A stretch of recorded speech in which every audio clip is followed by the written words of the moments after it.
A public participation exercise to collect views from Kenyans. Prime Cabinet Secretary Musalia Mudavadi reveals Kenya spends between 10 million shillings to 100 million for each public participation exercise in Kenya, says the cost is unsustainable.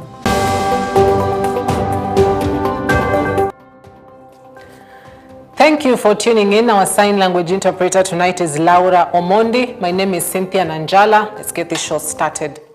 5 people among them a teacher were on Monday shot dead in Angata Barikoi, Kilgoris, Narok County after a demonstration over land turned chaotic. At press time, 7 other people were injured and taken to Angata Level 3 hospital. Residents who were protesting the demarcation of a 6,000-acre piece of land in the area. Police intervened and tried to disperse the protesters, sparking violence. Residents torched vehicles that had ferried government officials to the area for the demarcation exercise.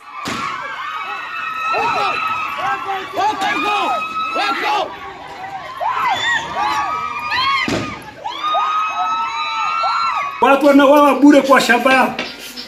Mimi nimezaliwa hapa Angata 30 years. Tukipewa na Moi akaenda, Kibaki akakuja, hakuna mtu alisulia watu. Uhuru akakuja.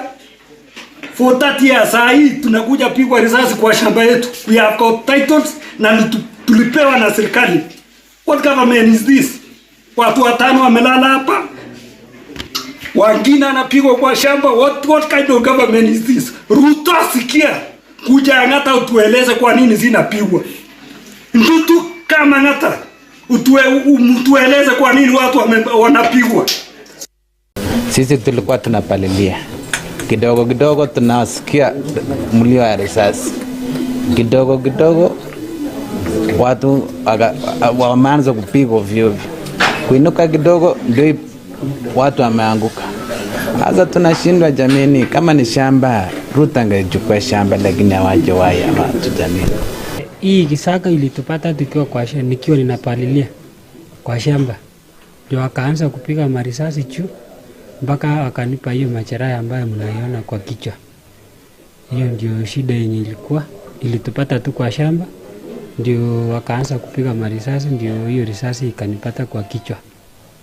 Kitu wanawako tumeweza kupata fatalities kutoka community ambayo inasemekana kumekuwa na mgogoro hapo nje, so wameweza kufika watu wamepigwa risasi na tuma confirm kwamba wameweza kupoteza uhai wao. That is some developing story that we'll be keeping tabs on for the better part of Tuesday, and we'll see if we'll get any response from the county government or from the government or from the police as well regarding the violence that was witnessed that left 5 people dead. Now, the Vatican has announced the conclave will elect the next pope from March 7th or on May 7th. The date was selected during a closed-door meeting of the College of Cardinals and announced at a media briefing at the Vatican. The death of Pope Francis sets the stage for a battle over the future of the Catholic Church. The cardinals who will gather to elect the next pope must decide whether to continue the late pontiff's vision of reforming the church to make it more open to the modern world or to initiate a course correction. The cardinals met earlier on April 28th, which is today, for the first time since the funeral and burial of Pope Francis on April 26th. More than 180 cardinals attended the morning meeting.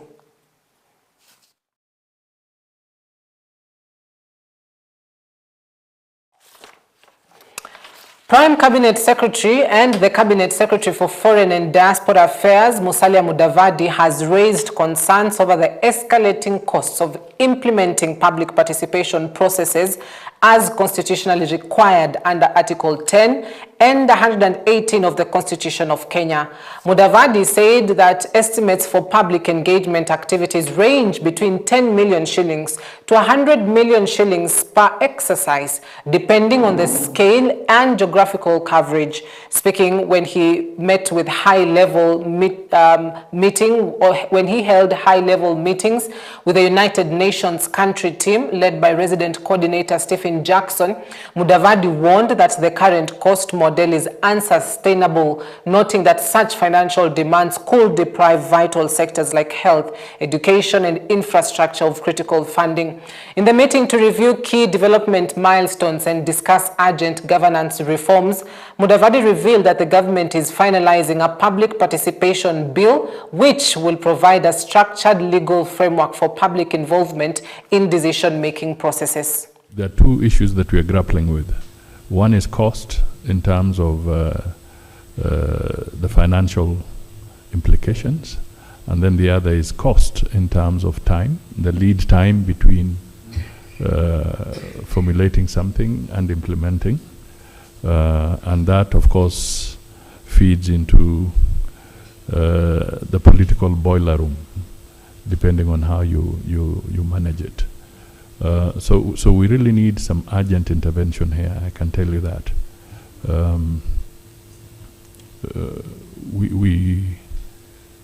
We are seeing proposals of public participation for one piece of legislation ranging from 10 million shillings to 100 million shillings.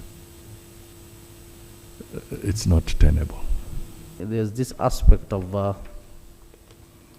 the donors' conditions, which of course you can't wish away. But then in your process of negotiation, the aspect of the host country against the donors' condition, let's see how we can have that delicate balance so that at times we don't just come with a rigid process that our hands are tied and there's nothing we can do about it. It's an issue we really need to critically look at it. And finally, I really liked Bonaficius, this aspect of this whole government approach. Similarly, like the way we are doing, if the UN has really come up with the same system, I think that will reduce cost, improve coordination, efficiency, and we will be in a position, all of us, to read from the same script. The Prime Cabinet Secretary has got a point there, because this is a process that is guarded by the Constitution and outlined has to be done by the Constitution.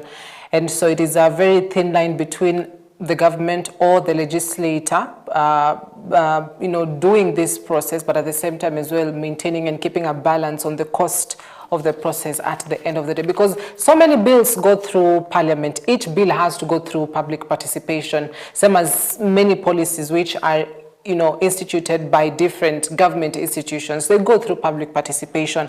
And so to spend about 10 or 100 million shillings per exercise truly is untenable. Now, the Kenya Environmental Health and Public Health Practitioners Union and the Kenya Union Medical Laboratory Officers have threatened to strike if the government does not address concerns on the establishment of the Kenya National Public Health Institute. At a joint press briefing in Nairobi, they demanded the institute be set up legally, transparently, and without weakening frontline health service. They criticized the Ministry of Health for transferring offices to the Public Health Institute without proper legal framework. We want to make it very clear. We are not opposing the formation of Kenya Institute of Kenya National Public Health Institute, KNPHI. Yes. We are not opposing it. But the manner in which it is being hurriedly formed raises a lot of eyebrows. Number one, we have a crisis at the Ministry of Health brought about by misadvice by the person who is responsible to advise the government on issues to do with health. What we want is the structures to be in place, and those structures, especially the human resource aspect of it, we have, exactly, and interestingly, we have huge shortage at the Ministry of Health. These are ample time, even for the SAGA and Kenya National Public Health Institute to do and advertise, employ. These are ample time to utilize that. Even allocation of the funds. This is the ample time. Yeah. So we are not opposing anything. We are in support of it. But at the end of the day, we want it to follow the due procedure. Kilifi County residents on Monday had the opportunity to express their views on the intent of Busia Senator Okiya Omtata to run for president in 2027. According to the committee's officer, Mary Kathome Riungu, the committee has so far toured 30 counties to identify the challenges and needs of citizens. Mary said coastal counties have similar needs, including lack of access to marine resources and employment, among other issues. She also said that before 2027, the committee will submit the recommendations to Senator Okiya Omtata and ensure that urgent issues are addressed before the next general elections. Nasema Okiya Omtata stand firm, aweze kujielewa kwamba si yeye sahizi, si yeye kama yeye. Yuko na watu wengi mbele yake ambao wanamwangalia na wanamtambua na wanataka the change that he so want. Swala la Mheshimiwa Okiya Omtata kutaka kiti cha urais ni swala ambalo tumelipokea kwa roho safi sana.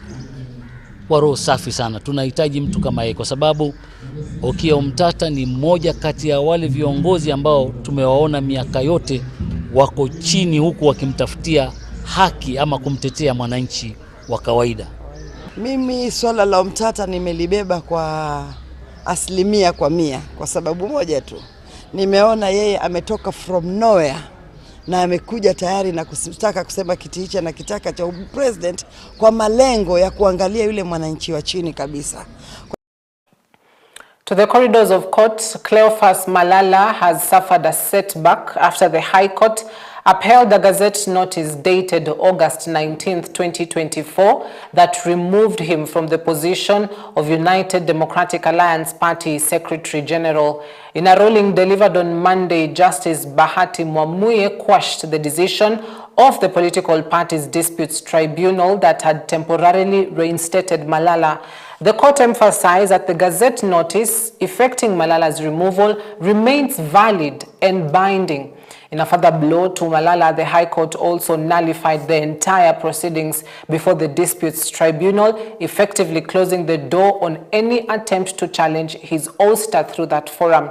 This decision cements the appointment of Hassan Omar as the legitimate UDA Secretary General, consolidating the party leadership's recent changes.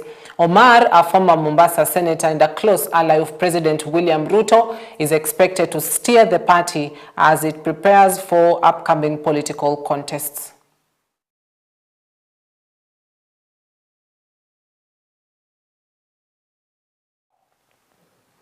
Interesting ruling by the High Court right there, which brings me to the point of Rigathi Gachagwa's impeachment. The case is still active in court because on Malala's ouster, the court says the Gazette notice issued is valid and binding. Will that, with at least looking at some of the decisions made by the court, will that as well bring into perspective the removal of Rigathi Gachagua? Remember, there was a Gazette notice that declared a vacancy in the office, of the Deputy President, subsequently declaring the appointment as well of Kithure Kindiki. So interesting court matters. Now, Deputy President Professor Kithure Kindiki on Monday inspected multi-billion shillings projects in Samburu County, accompanied by Samburu leaders, including the Maralal Municipality Market. The Deputy President has affirmed to residents of Samburu that they will not experience power outages owing to the Rumuruti substation construction that is meant to eradicate the problem. He also asked residents to have faith in the government as it will fulfill its election promises. Kutakuwa na ICT hub ambaye ni chumba kiko na kompyuta na internet. Unaweza enda pale, unaingia kwa mtandao, unatafuta wateja pale, internet italipwa na serikali ya Kenya, hakuna bundles, hakuna kununua sijui nini, free internet na kompyuta ya kutosha ambao wananchi watatumia pale. Hii soko itakuwa na mahali pa kufanyia mkutano. Wakati wale ambao ni wanabiashara hapa wanafanya mkutano wa soko, there is a conference room ama boardroom, mahali watakaa pale wafanye mkutano kama watu maalum, kama watu wakubwa, watu wenye heshima. Hiyo ndio bottom. Tutoa wananchi kwa kando kando huku mahali wanaumia kwa jua na vumbi, na kuwajengea mahali safi wakae kama wale wanabiashara wengine. Stima inapotea.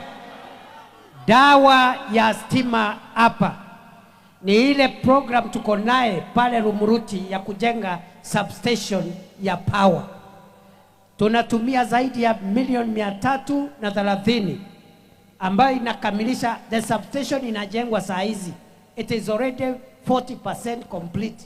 I want to assure you, in the next few months, either the president ama mimi nitakuja kucommission substation ya Rumuruti ambayo itaweka nguvu stima iwache kupotea katika hii sehemu yetu ya Maralal. All right, at that point, allow us to take a quick breather right here on EBN Prime Edition. We'll be back shortly with more news making headlines. Stay with us, don't go too far. Been 10 years of age were forced to flee their homes following their abuse. The CS say the children will be taken to a safe home and the government will cater for their education. The youngest is 10 years. The oldest is a university student. And they have had to come and stay together to run away from their home.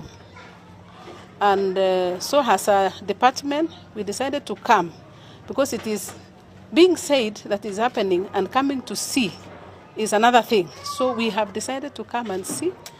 These children have been rescued. They are going to be taken to a safe space. We have ensured that they are going back to school has been catered for, and we have made a commitment that we shall make a follow-up, including calling the schools where the children are going, so that they are going to be given the support. The brother was wondering why are my sisters favored by the father? So when this act happened, it was actually, he was molesting the young girl, the one who is 10 years old. So that is when one of the girls realized what was happening, and she wrote a message in her hand, and said, I have actually procured an abortion and it is my dad who has done it. So she did it on her hand like this. My dad is responsible. So that is how she was able to pass the message, because of the extreme pressure and the frustration that was there. So that is when the mother now called the older sister, who is a student at a university I won't mention. And then the sister confirmed that it has happened to me. It has happened to the other sister. So all the 4 girls have gone through that, but it starts at a very early age when they are innocent. Kenya has surpassed the global average of youth workforce in the tourism sector to record a 70% mark. Tourism and Wildlife Cabinet Secretary Rebecca Miano has termed the growth a reflection of the country's ongoing efforts to empower young people and strengthen its economy through sustainable employment. According to the United Nations report titled A Youth-Led Recovery of Global Tourism, youth account for 50% of the global tourism workforce. She emphasized that the government is working to further improve these numbers through various initiatives aimed at skills development, entrepreneurship, and broader inclusion of youth in the tourism economy. 70% of all people who work in the hospitality sector are the youth. And therefore the youth is a very significant constituency of the industry players. They are the ones who are employed in our establishments, in our industry, and therefore we must take special focus for that particular group. And some of the initiatives that we are having is capacity building. The tourism industry is very much dependent on the capacity of its employees. It is an industry that the feeling the visitors get is so significant, and therefore we want to work on capacity building so that our young people have the best training they can match the best practice in the world, and that we are doing through the colleges, the trainings, the actual training, and also offering opportunities for attachments, for practice, and for training, and we are working together with the industry players. Kenya has made significant strides in the fight against malaria prevalence, with recent reports now showing about 84 people out of 1,000 are testing for the disease as opposed to 112 in 2016. However, this trajectory may change as the USAID funding cuts affect the health sector.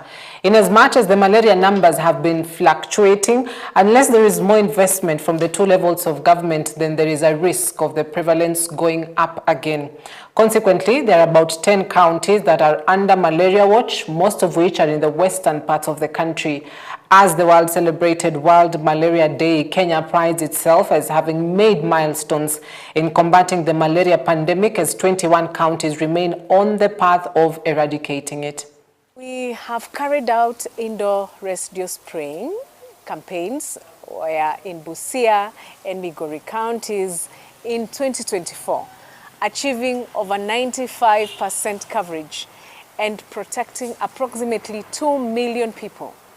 And there is a subsequent campaign in early 2025 in Busia County that maintained this high performance, contributing to a remarkable 50% reduction in malaria incidence from 746 to 358 cases per 1,000 population.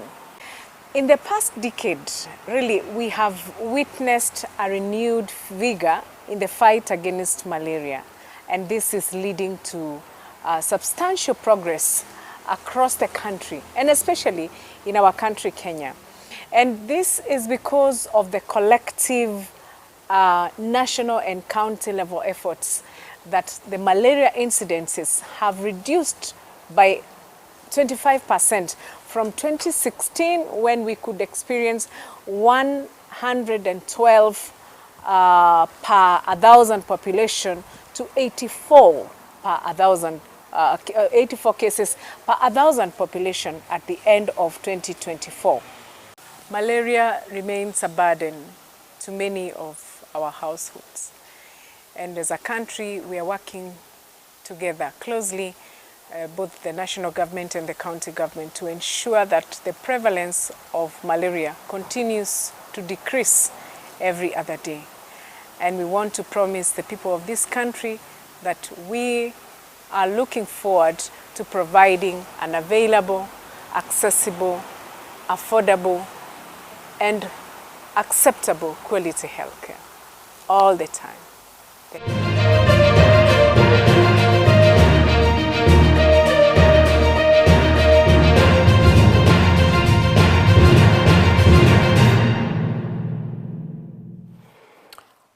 Power United FC are the winners of the Kamoti Junior Super Cup held at Lungwe, Kilifi County. Power United defeated Small Vapor FC 4-3 in a penalty shootout after a 1-all draw in normal time. The tournament organizer Kamoti Junior said the aim of the tournament is to bring together young people and remove them from the shackles of drugs and give them a role in society.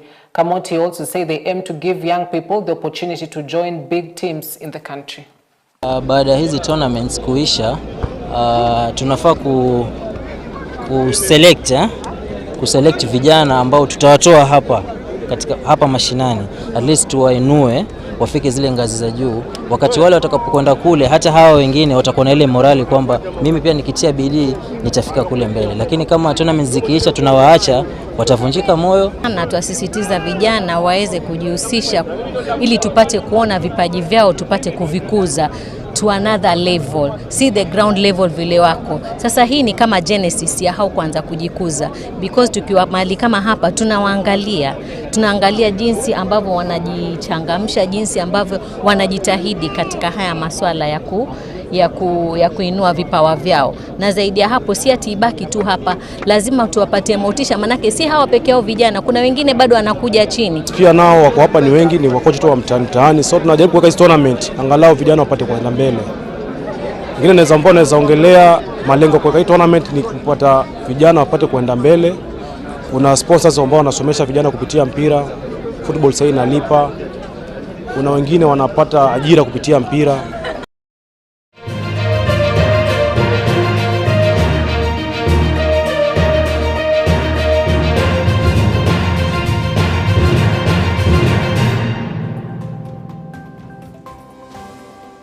All right, we wrap our bulletin at that point. However, I'd love to close on this note. Remember our top story on the 5 killings in Narok County, specifically Angata Barikoi. Well, the Cabinet Secretary for Interior, Kipchumba Murkomen, has just released a statement tonight, and I'll read it in part. He says he regrets that the situation led to needless loss of lives and injuries both to the police and civilians.